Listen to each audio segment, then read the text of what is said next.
Good afternoon, everyone. I am very sorry to be late, but on the plus side, I don't have any. On the plus side, you have so much information to impart to us. On the plus side, I don't have any opening remarks, so we'll go right to your questions, to which I will try to provide information. Let's start with the main topic of the day. And frankly, I don't expect that you're going to have a lot to say. So, but anyway. You never know, Matt. You can always try your best. Well, what's your understanding of the situation in Ukraine, Russia, Wagner, Belarus? So I don't have any specific assessment to make in terms of the facts on the ground. Obviously, we all saw what happened over the weekend. I will say in our assessment, it remains a dynamic situation. It's unclear what the ultimate implications of what happened will be.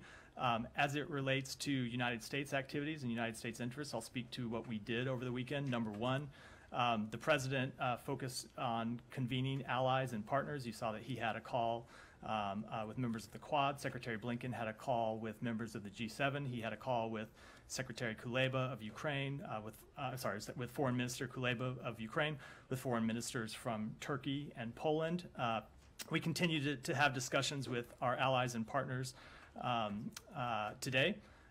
We also made clear to Ukraine, as we made clear in conversations with our allies and partners, that our steadfast support for Ukraine will remain so, no matter what happens in Russia.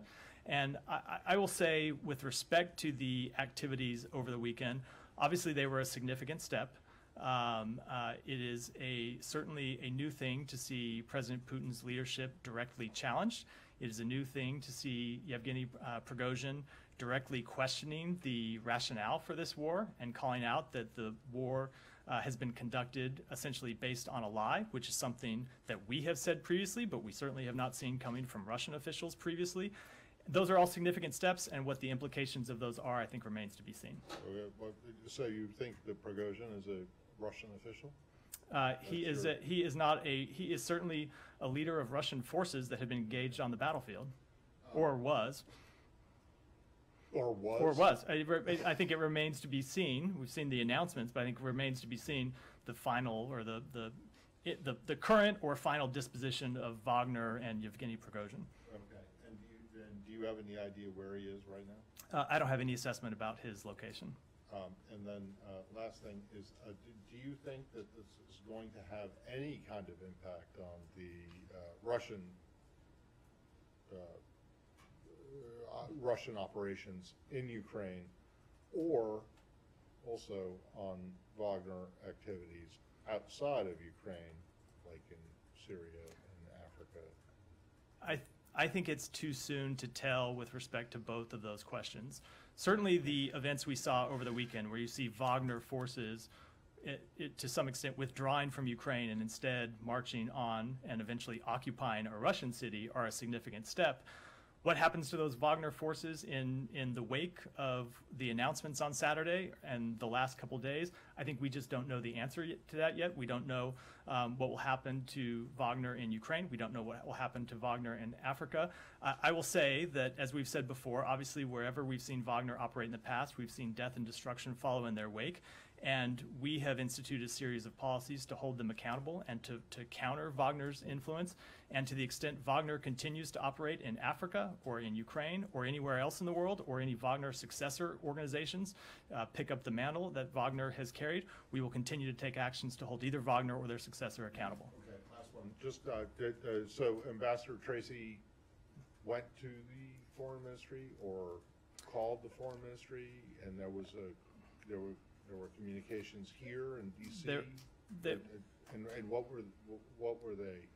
We had communications over the weekend actually, I'll just say we had communications on Saturday with the Russian government, both Ambassador Tracy and at other levels here in Washington, where we delivered two messages to them. Number one, we expected Russia to uphold its obligations, I should say, to protect our embassy and to protect diplomatic personnel who are in Moscow. And two, to reiterate what we said publicly, that this is an internal Russian affair in which the United States is not involved and will not be involved. Thank you. Andrea. Matt, Senator Warner, obviously the chairman of the Intelligence Committee, told me on the air that they believe, or he believes from reports he's seen, that Prigozhin is in Minsk. Do you have any indication that of that as well? I don't have any assessment on his location, no. And do you have any indication of what concessions he may have received regarding Shogu or anything else for turning around? I do not. I do not. I would note in respect to that, we've gotten a lot of questions about with respect to Shogu or Gerasimov, and I will say, it relates to the last question I answered from Matt, that the United States does not take a position on the leadership of the Russian Federation. We do not take a position on the leadership of the Russian Ministry of Defense. Our policies have always been with respect to actions that Russia has taken. We want a Russia that is not invading its neighbors and trying to violate the territorial integrity and sovereignty of its neighbors. We want a Russia that is not conducting malign influence operations across the world. That has always been our policy with Russia, not the disposition of the Ministry of Defense or any other offices inside the country. The one on the record statement that came out on Saturday was the confidence in command and control of the nuclear forces. And I infer from that there is military-to-military communication, as one would expect, between us and the Russians, in contrast, obviously, to a different situation with China. I won't speak to any inferences. I will say that I will let the Pentagon speak to any military-to-military communications, whether it happened or not. I will say, however, as the Secretary said yesterday, we do not see any change in the disposition of Russian nuclear forces and have not changed the disposition of ours. And the Secretary did say in some of his interviews that Putin's influence, power, whatever, has clearly been shaken by this, by his speech, by the whole nexus of what has happened. Can you speak to that? Yeah, I will say, as I said a moment ago, this certainly was a new moment. If you think of the events of the last few years, as the Secretary said, 16 months ago, the Russian Federation and Vladimir Putin envisioned that Russian forces would be taking Kyiv. And instead, over the weekend, we saw Russian forces taking a Russian Ministry of Defense office inside a Russian city. We saw the entire pretext of this war being questioned openly, something we have done, something our allies and partners have done, something that you have not seen inside the borders of Russia. In fact, you can be thrown in jail for taking that step as an ordinary citizen inside of Russia. We saw Yevgeny Prigozhin directly questioning not just the Ministry of Defense officials, as he's done for some time, but really directly challenging President Putin's leadership. Those are all significant steps and a significant change from what we've seen, certainly in the last 16 months, but over a number of years. What that means going forward, we don't know. Well, has Vladimir Putin, as you know him and as this administration knows him, tolerated this kind of insubordination, whether in the immediate future or long term? Would he tolerate this kind of challenge to his authority? I would not ever want to speculate on how Vladimir Putin might respond to any event, certainly not an event inside Russia. Kylie. On the diplomatic efforts that were made over the weekend, did Russians respond to those messages from U.S. diplomats, Ambassador Tracy and the others? I won't speak to the Russian response. I'll just speak to the messages that we delivered to them. I'm not asking you to characterize them. I'm just asking you to say yes or well, no. It was a conversation. I mean, it wasn't a one-way. There weren't one-way conversations where you deliver and the other side hangs up. It was a conversation, yes. Okay. And then one thing that the Secretary said over the weekend is that to the extent that Russia is now distracted by what's happening internally in its country, that could create an additional advantage for the Ukrainians. How exactly is the United States encouraging the Ukrainians to take advantage of this moment? So I would say that I would frame it slightly differently. We continue to supply the Ukrainians with the equipment they need to conduct the counteroffensive and to defend themselves long term. We continue to have intelligence sharing channels with the Ukrainians. We continue to have military channels. We continue to have diplomatic channels that are open with Ukraine. What the Secretary was speaking to is the fact that you did see Wagner forces withdraw from Ukraine and instead move on a Russian city. How that shakes out, what happens in the coming days with respect to Wagner forces or other Russian military forces, I don't think we can say, but certainly we are in close consultation with Ukraine and the Ukrainian military about the ongoing counteroffensive. Go ahead. Yeah. Thank you. Last time, White House and the State Department said that Prigozhin and North Korea had an arms deal. What change do you see in the arms trade between Prigozhin and North Korea? Is there any change will be? I think it's too soon to tell. It's too early to tell how any of the existing Wagner operations or Wagner arrangements will change, if at all, moving forward. And the Chinese foreign minister and the Russian foreign minister had a meeting yesterday. Do you know about the contents of their meetings? I do not know the contents of those meetings. I will say, we'll reiterate what Secretary Blinken said when he was in Beijing and in a number of interviews afterwards, which when we were in Beijing, this is over a week ago now, or a week ago, it was Sunday and Monday, the issue of Ukraine and Russia's invasion of Ukraine did come up in our meetings, and Secretary Blinken was quite clear with Chinese officials that he met with that if they wanted to play a constructive role in helping find a just and lasting peace that recognized Ukraine's territorial sovereignty, territorial integrity and sovereignty, we would welcome them playing such a role. But I don't have any readout of those meetings that took place. I'll come to you next. Yeah, just to follow up on that, do you think, is there anything you can sort of pass from Chinese statements about the mutiny? Do you, and I guess, do you think that seeing this instability and the cracks in the Russian regime might give China sort of pause in their support for the Russians over the war in Ukraine? I wouldn't want to speculate on how they might read this situation. I would say that I would just reiterate what Secretary Blinken said directly in his meetings to them, which is we would urge them to continue to not support Russia with direct military assistance. We've obviously made our concerns about potential support public in the past. We have not seen them take that step. They discussed that in their meetings. And whether it changes how they've approached this conflict or not, I don't know. But if they did want to play a constructive role that recognized the need to preserve Ukraine's territorial integrity and sovereignty, it's a role that we would welcome them playing. Sure. Can I ask about the Belarusian, the element of Belarus in this? Has there been any direct contact between the United States and Lukashenko or people in the Lukashenko regime over this? Not that I'm aware of. Is there any message or is there any impact there would be on relations? Obviously, they're already quite bad with Lukashenko, but is this? How do you see the fact that Prigozhin supposedly is going to Belarus?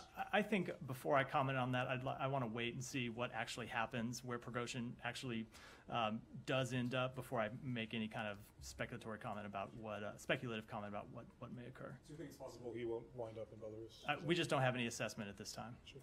And could I follow up? You mentioned earlier on Africa, the Wagner operations there, that you can't say yet what's going to happen. But is there a message the United States has to countries, say Mali, Burkina Faso, allegedly some other countries that have partnered with Wagner, about what this unrest shows about Wagner's activities and which direction they should go? I will say two things. Number one, to reiterate the message that we have given to these countries publicly and privately in the past, which is that anytime Wagner enters a country, death and destruction follows. We see Wagner exploit local populations. We see them extract local wealth.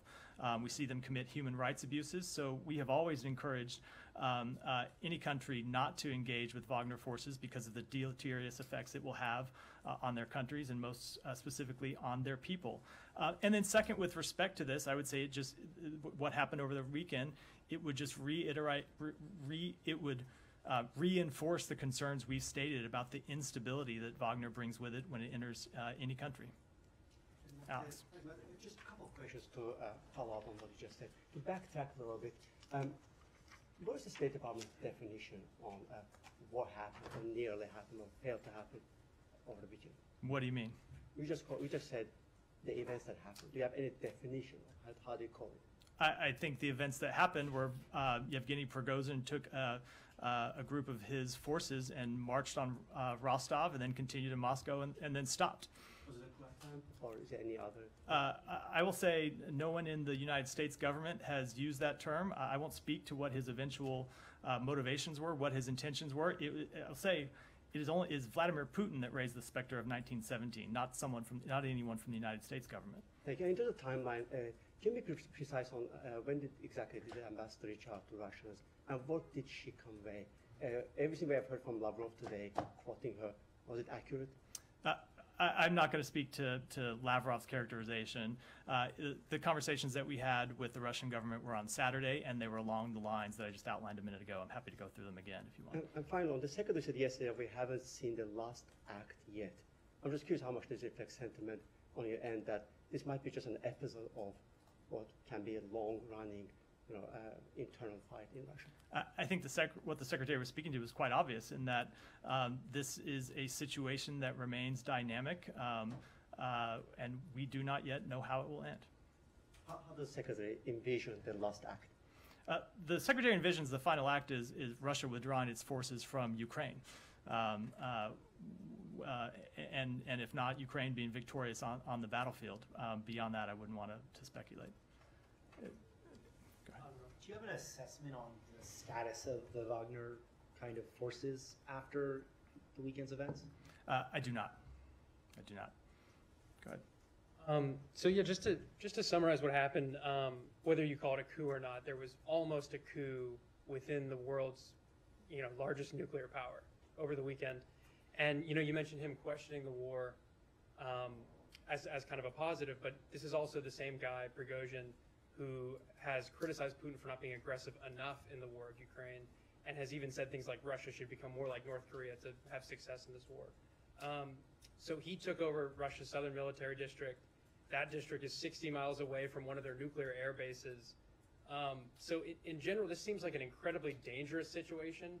I see you're viewing some of the developments in a positive light, but to me it just seems like this was the most dangerous situation that has happened since the beginning of the war.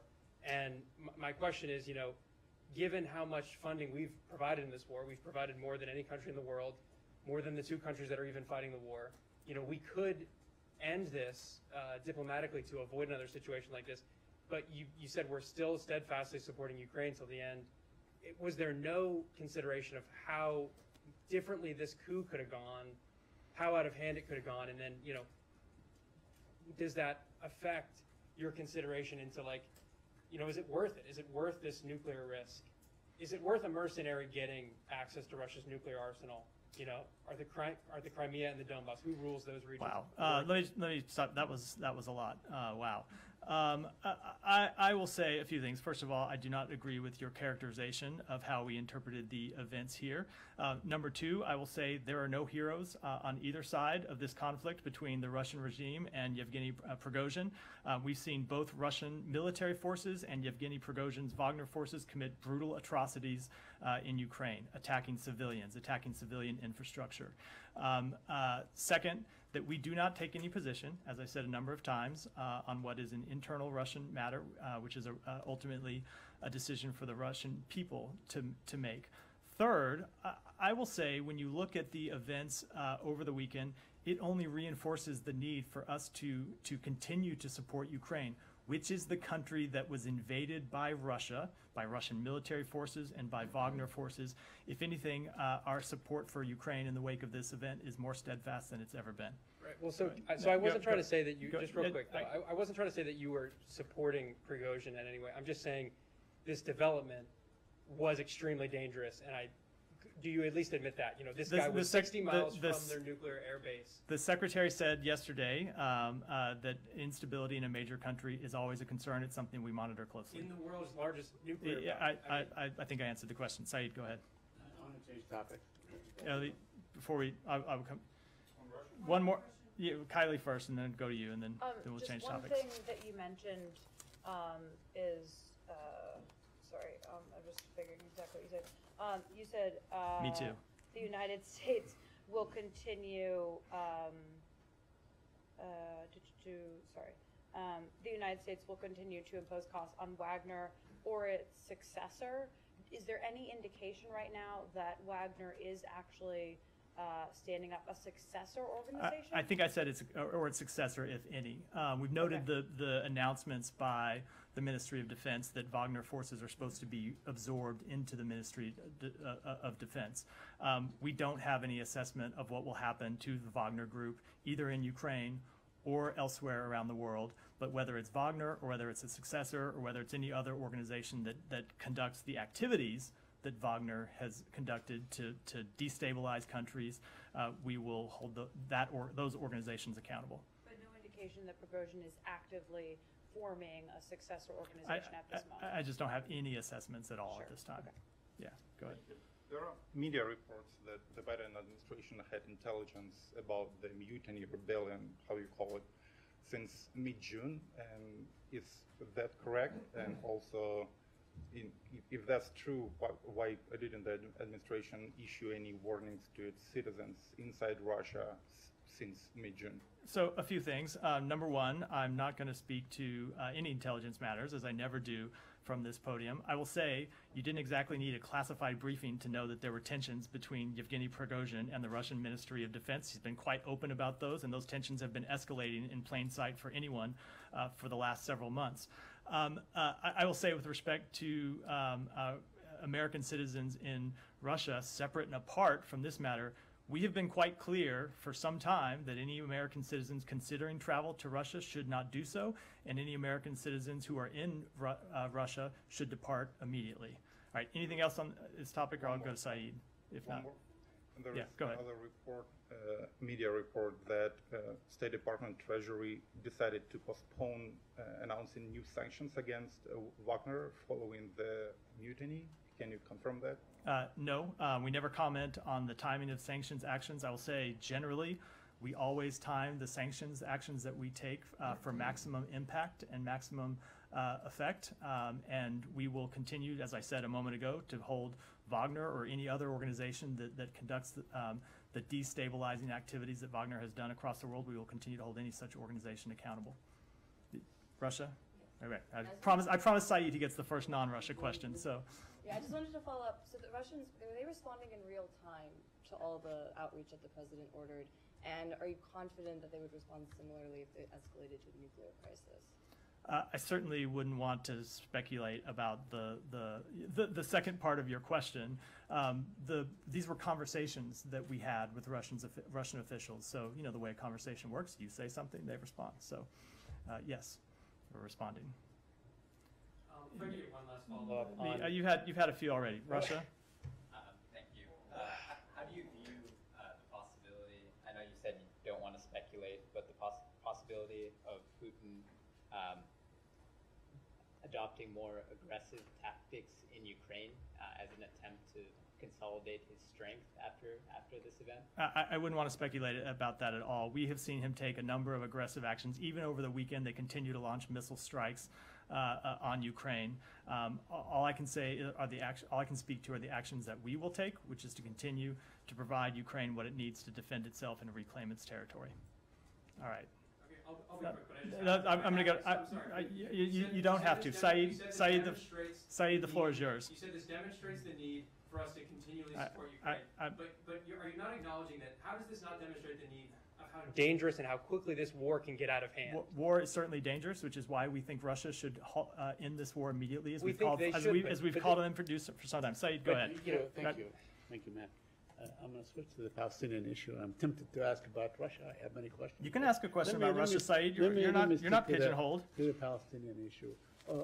Over the past few days, there were many attacks by settlers on Palestinian villages and towns. I'm going to ask you about one of them, Thomas Haya, really almost largely owned by U.S. citizens and so on. More, maybe something 85% of all homes are owned by U.S. citizens. I want to ask you about the two people, Omar Kutain, who was killed by a policeman. He is a U.S. resident, has an alien card in the U.S. His wife is an American citizen. His children were American citizens.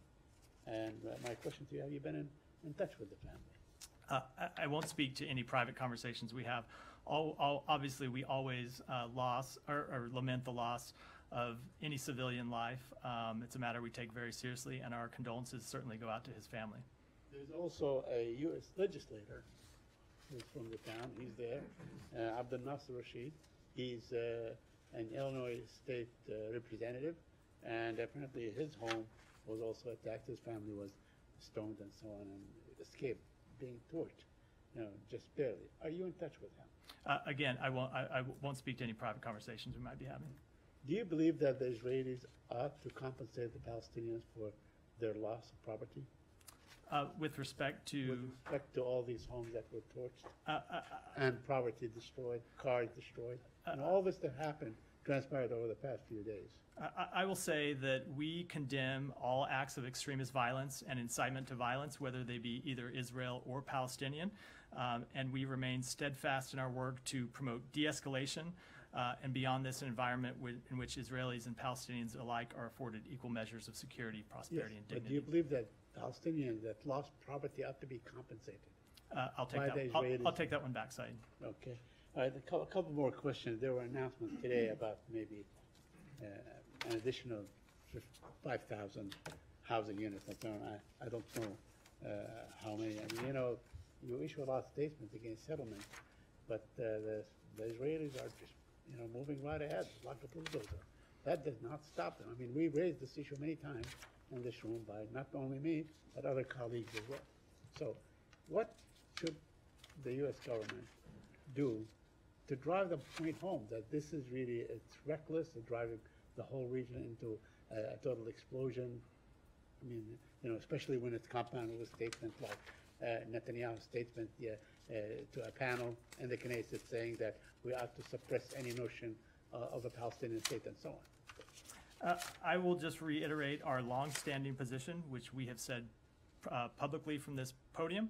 I can assure you that privately we say this directly to Israeli officials, that we believe that settlements are an impediment to a negotiated two-state solution along 1967 lines, which ultimately we believe is the best way to resolve the Israel-Palestinian conflict. And finally, I want to ask you about the decision to reverse a decision taken by the Trump administration on stopping all scientific aid to the settlement. I mean, I don't know what kind of scientific research takes place in the settlement that is aided by the U.S. other maybe than wine, to quote a friend of mine. So does that mean a reversal of the decision that was taken under the previous administration to allow products made in the settlement to be called made in Israel? Let me speak to the first announcement, which is the United States strongly values scientific and technological cooperation with Israel, and robust scientific and technological cooperation with Israel continues. The State Department recently circulated foreign policy guidance to relevant agencies in the United States government, advising that engaging in bilateral scientific and technological cooperation with Israel in geographic areas which came under the administration of Israel after 1967 and which remain subject to final status negotiations is inconsistent with U.S. foreign policy. I want to make one thing clear, that the guidance is reflective of the longstanding U.S. position going back decades, reaffirmed by this administration that the ultimate disposition of the geographic areas which came under the administration of Israel after 1967 is a final status matter. Essentially, we are reverting to U.S. policy to longstanding pre-2020 geographic limitations on U.S. support for activities in those areas, policy that goes back decades, as I stated. So, well, hold on a second. Because unless you reinstate the findings of the Hansel memorandum, this is just a minor glitch. How many institutions in the West Bank, Israeli institutions, are affected by this, and what's the amount of money? I believe there are 3 institutions. I don't know the amount. I don't know the amount of money. 3? That's what I believe. Yeah. One of them is Ariel University, right? I think that's right. And what are the other ones? I don't know. Have it there. I don't know. I'm happy to get back to you. It's a pretty minimal amount. No? Certainly by the criticism we're getting from a number of officials, Well, not treating it like a minimal amount. Well, But I obviously, yeah, the critics are going to say that it's good. But, you know, I'm just trying to figure out what the actual impact of this specific decision is without a reversal of the Trump administration's rescinding of the Hansel Memorandum, which you recall was the memorandum that said that Israeli settlement activity in the West Bank or in the occupied territories, which then included Gaza, was illegitimate. Is that happening? We have not taken that step. No, you haven't. Okay, so why do this and why do it now? We are doing this because we believe it's important to take this step consistent with longstanding United States policy going back decades, and I'm happy to follow up after and see if I can get the exact dollar amounts. Right.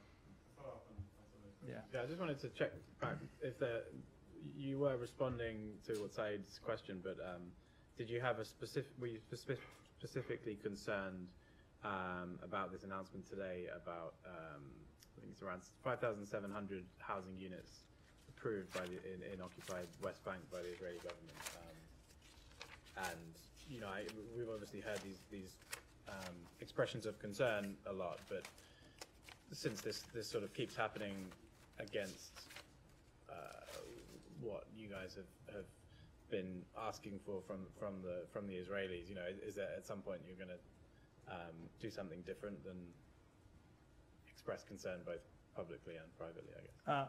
I will say that we are deeply troubled by the Israeli government's reported decision to advance planning for over 4,000 settlements in the West Bank. We are similarly concerned by reports of changes to Israel's system of settlement administration that expedite the planning and approval of settlements.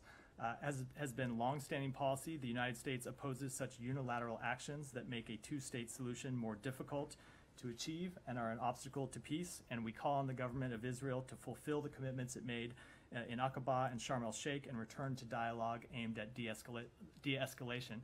And I will say, from the United States standpoint, we do think it's important that we continue to make these statements clear publicly, what our position is, that we continue to raise them privately with Israeli officials, and we will continue to do so. I think our opinions about this are quite clear, and we will continue to make it known.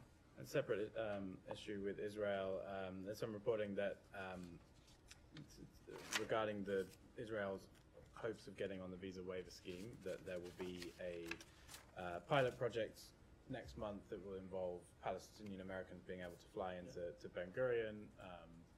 Can you tell us whether that's, you know, is that something that's happening? If and I guess, you know, if it's by the terms of the visa waiver program, isn't it sort of pretty simple what the Israelis need to do in terms of, you know, they basically need to allow them to treat Palestinian Americans in the same way as they treat other Americans? Why do you need a pilot project to see if they're capable of doing that? So I won't speak specifically with respect to the reports of a pilot program. I will say we do believe that steps in the bilateral relationship that would be beneficial to U.S. and Israeli citizens are something we support. That would include working with Israel towards Israel fulfilling all the requirements of the visa waiver program. We continue to work with them on this. And to the point of your question, yes, that includes extending reciprocal privileges to all U.S. citizens and nationals, including Palestinian Americans, to travel to and through Israel, and that includes Americans on the Palestinian Population Registry. So yes, I don't have anything to announce with respect to a pilot program, but the requirements of the visa waiver program are quite clear. Reciprocity is indivisible as far as you're concerned, right? You cannot treat Palestinian Americans, you know, somewhat less than other Americans. You have to treat them equally. You know, all Americans, Arab, Muslim, Hindu, whatever, all of them must be treated exactly the same, right? Correct. Thank you. Yeah. I was interviewing the ambassador from the kingdom to the U.S., Rima bint Bandar al-Saud, this weekend in Aspen. And she said that the developments by the current administration of Israel regarding the settlement expansion were unfortunate, and suggested that it would be very difficult under these circumstances. She didn't say impossible, but she was suggesting problems in normalization of relations if this continues. I would say generally, obviously, stepping back, normalization of relations between Israel and its neighbors in the region continues to be a goal for the United States. That said, we understand the many obstacles, the many difficulties. Certainly with respect to Saudi Arabia, it's something that we continue to work on. Secretary Blinken raised it in his conversations when he was in Saudi Arabia, and as we said afterwards, spoke with Prime Minister Netanyahu about that. But we certainly understand the many difficulties and the challenges to achieving that goal, but something that we think is important and will continue to work on. Have you communicated to Israel, to the government there, that given the historic record of the kingdom and their relationship with the Palestinians, especially under the previous reign of King Abdullah, where it was a top priority, that it would be very difficult to achieve normalization if this were to continue? I will say we have communicated our concerns about settlements and increased settlement units directly to the Israeli government, and I suspect they can figure out the broader implications. Go ahead. Thank you, Matt. One couple of questions on Bangladesh. During a recent press conference, Bangladesh Prime Minister Hasina alleged that the U.S. wants to grab the small island of San Martin, and main opposition BNP wants to sell it to the U.S.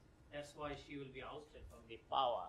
Last 15 years, she is in power without reflection of the will of the people of Bangladesh, though. Really, you wants to purchase or grab this small island, or it's a disinformation spreading by the top regime people? Why it is so important for no reason, the San Martin Island? I will just say that it is not accurate. We respect Bangladesh's sovereignty, and we have never engaged in any conversations about taking over St. Martin's Island. We value our partnership with Bangladesh. We strive to bolster our relationship by working together to promote democracy, including by supporting free and fair elections. And one more on the state junior minister of foreign affairs on Sunday reacted to the letter of 6 congressmen calling as enemy. As you know, the 6 congressmen wrote a letter to the president, and another 6 foreign relations committee member sent a letter to the Secretary of State. So what is your reaction about the foreign minister is saying that as enemy of those who are urging to take action against the authoritarian regime of the I haven't seen that letter. I'd want to review it in detail before I commented on it. Go ahead. Yes, as of yesterday, as you know, Greece has a stable government. Can you tell us how you see here at the State Department the new government and, of course, your relations with Greece? I will say that on behalf of the American people, we warmly congratulate the Prime Minister on his re-election yesterday. The United States views Greece as an indispensable NATO ally and partner. Together, we will continue to advance our shared goals for peace and prosperity in the Eastern Mediterranean, Western Balkans, Black Sea region, and beyond, united by shared democratic values. I have another question. Secretary Blinken met last week with the Foreign Minister of Turkey. As you told us, they discussed the issue of Sweden joining NATO.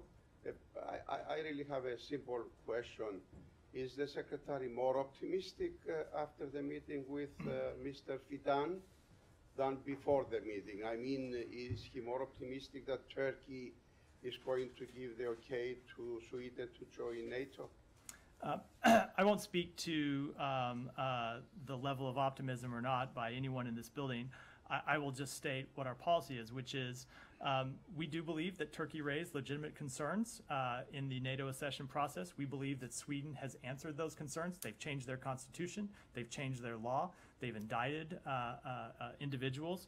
And we believe they have met the concerns that Turkey raised, and it's time for the accession process for Sweden to be concluded. Go ahead, Andrea. Good question about Ukraine's accession to NATO, especially given what President Zelensky has said about not seeing a value in going to Vilnius if he's not going to see some progress toward that. I will say this is. I guess I should ask what the U.S. position. Has there been any evolution of the U.S. position?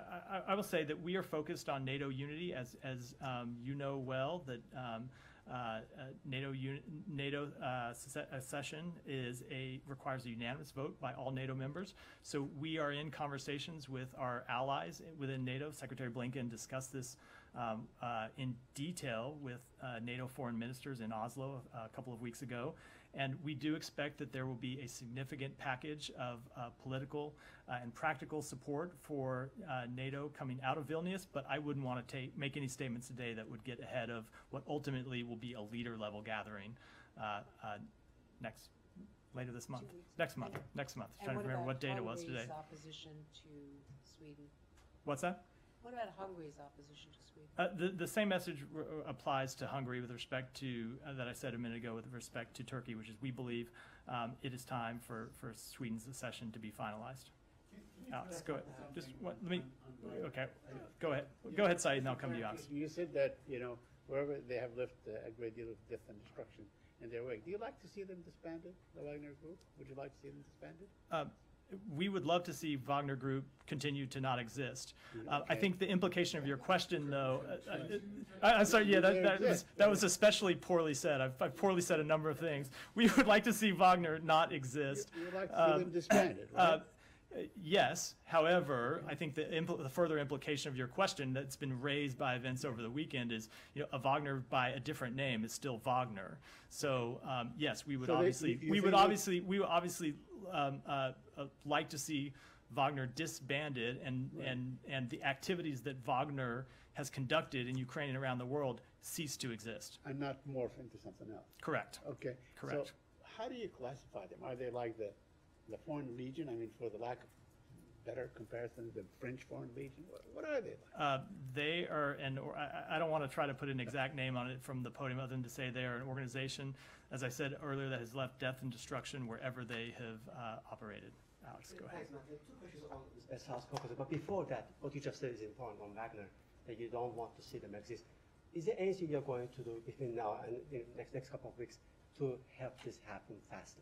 Well, we can, such as designating them as terrorists. So I wouldn't want to preview any actions that we might take, other than to say we have taken a number of actions to impose accountability on Wagner in the past, and we won't hesitate to continue to do so when it's appropriate.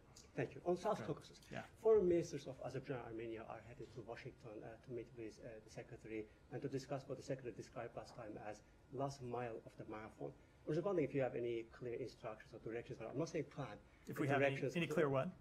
To discuss the last mile of the marathon.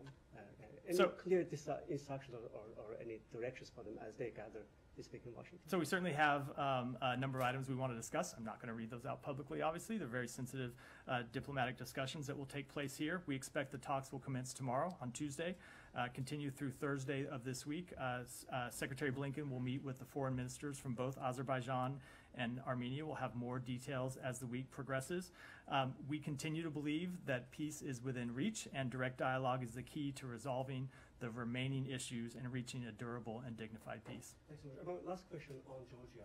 Ambassador O'Brien is headed to Tbilisi tomorrow, along with his European and British colleagues to discuss sanctions. The administration recently voiced its concern about Georgia helping Russia, along with other countries, to skirt sanctions. The question is why now, and what tools do you have in your toolkit as these negotiations, this process is starting as of tomorrow? I don't want to speak to those discussions in detail other than to say that we have concerns with any country that would seek to evade the sanctions that we've imposed on Russia, the sanctions and other measures that we've imposed on Russia, and we constantly look at ways that we can either tighten sanctions or crack down on any individuals or entities that try to avoid them, but it wouldn't be appropriate for me to speak to those. Are you in a position to speak of format of the dialogue, like ambassadors going along with his European and British colleagues? I'm not, sorry. Sure. Can I ask you a couple questions about some American citizens overseas? First, in Pakistan, I know this was addressed earlier this month, but the case of Khadija Shah, who's a U.S. citizen, it was raised earlier this month. The State Department said it was seeking consular access to her. Do you know if that's been granted? Do you know if there's been any discussion from the U.S. Embassy there? I don't. I'll have to take it back and get you an answer. And could it go into Iran? Is there anything you can say about the state of of the U.S. citizens who are detained there, if there's any progress that you can report? No, only other than I don't have any updates other than that it continues to be a priority for us. It continues to be a matter that a number of people inside this building and throughout our government work on, but I don't have any update on their status. All right, a couple more. Thank you so much, Jonathan from Airway News to Pakistan. Pakistani government has criticized the United States and India after President Biden and Prime Minister Modi called on Pakistan to ensure its territory was not used as a base for militant attacks. Pakistani Foreign Ministry also said that the US-India joint statement about Pakistan was baseless and one-sided. Would you like to respond? Sure. I would say, first of all, that we remain committed to working with Pakistan to address the shared threat posed by terrorist groups throughout the region. The Pakistani people have suffered tremendously from terrorist attacks over the years. We do recognize that Pakistan has taken some important steps to counter terrorist groups in line with the completion of its Financial Action Task Force action plans. This includes the arrest and conviction of Sajid Mir. Moreover, we commend both Pakistan and India for continuing to uphold the ceasefire along the line of control. At the same time, however, we have also been consistent on the importance of Pakistan continuing to take steps to permanently disband all terrorist groups, including Lashkar-e-Taiba, Jaish-e-Mohammed, and their various front organizations. And we will raise the issue regularly with Pakistani officials and will continue to work together to counter mutual terrorist threats, as we discussed during our March 2023 CT dialogue. I hope you have seen the President Obama remarks about India, that whatever is going on there with the Muslims and other minorities. And we have noticed that the joint statement did not address concerns regarding human rights and religious freedom violations in India. Could you please clarify if there were any discussions on this particular topic during the meeting? What I'll say is that we regularly raise concerns about human rights in our conversations with Indian officials, and you saw President Biden speak to this himself in the joint press conference that he held with Prime Minister Modi. Right. Yeah, a couple more. He mentioned former President Obama's remarks. There's been quite a bit of response in India to that. Notably, there was a social media post by the Chief Minister of the state of Assam, who's an ally of Prime Minister Modi, using quite insulting language about former President Obama. Is that something that the United States wants to comment on? No, I don't think so. All right, one more. There you go. Iraqi, one more, and we'll come to Matt. Yeah. You get to start and finish? Yeah. Iraqi electricity ministry, they told the state media that Iraq has paid off all the debts for gas imports from Iran, which about 11 trillion Iraqi dinar. How do you give Iraq a green light to pay all this money to Iran, and were there any negotiation or mini deal between US and Iran to this matter? I will just say there's been no change in our policy towards Iran or Iraq. The Biden administration continues to implement all U.S. sanctions on Iran. Since 2018, the Department of State has provided a number of waivers. You've heard me speak to these in the past in consultation with Congress that allow Iraq to pay for electricity imports from Iran by transferring funds into a restricted account in Iraq. Consistent with U.S. sanctions, these funds can only be accessed for humanitarian and other non-sanctionable transactions. The money only goes to approved third parties. They are not transferred to Iran directly. And we, the United States, continue to approve transactions for the use of funds on a case-by-case basis. And last question. Yeah. Russia is filling the gap in Turkey of KRG oil export stoppage. Source with the access to the port data says that Turkey has imported around 1.7 million tons of the Russian products in May. That's about 400K barrels per day, and up more than 20% from April and doubled from previous year, May 2022. What's your reaction and comment on this, exporting Russian products to Turkey? And you have engaged with Turkey about the KRG oil stoppage. What's their reason and what's their justification to not let the reception of the KRG oil? I will say that we're not going to discuss our private diplomatic discussions with our partners, but we have been clear on our position and our support for the resumption of oil exports from northern Iraq. We're glad to see that officials from Iraq and Turkey met on June 19th to discuss a resumption of ITP operations, and will continue to urge progress. Matt, and then I'll come to you, Andrew. Yeah, well, before I get to my question, so I thought it wasn't required that you had to say Turkey. I thought you could still say Turkey. I think we allow people to make their own decisions. Oh, okay. And so you decided that you're going to say Turkey. Okay, that's fine. Whatever. I wanted to ask about Serbia and Kosovo. you will have seen that there was a situation that was resolved with the release of 3 Kosovar police by the Serbs. I just want to know if you're aware of any outside, non-U.S. governmental involvement in this. What do you mean? I'm not. Mediation. I am not aware. There is certainly a former U.S. official from the previous administration who is saying that he played a role in this, and I don't know whether it's true or not, but I'm not aware of that. I'm not aware. Well, are you aware of the resolve? You mean the release of the 3 police officers? Resolved? You mean yes. Yes, I'm aware of that. I'm not aware of a role. Okay, and is that a good thing? It is a good thing. I will say that the United States welcomes the release of 3 Kosovan police officers. We're glad they'll be reunited with their families. We had called for this release to happen over the past week. The United States and the EU have been very clear about our expectations from both parties. We continue to call on Serbia and Kosovo to take steps to de-escalate tensions. And I will say, I don't know if the readouts have gone out yet, but Secretary Blinken talked today with both Serbian President Vučić and Kosovan Prime Minister Kurti to urge both parties to follow the 3-point plan outlined by the EU. Okay, so you're suggesting that that if anything was arranged with U.S. assistance, it was done by the administration and not by anyone else? I'm not suggesting that at all. I'm saying that we urge them to do it. I'm just not aware of any activities by former officials. Okay, thank you. Andrea, Quick question. Yeah.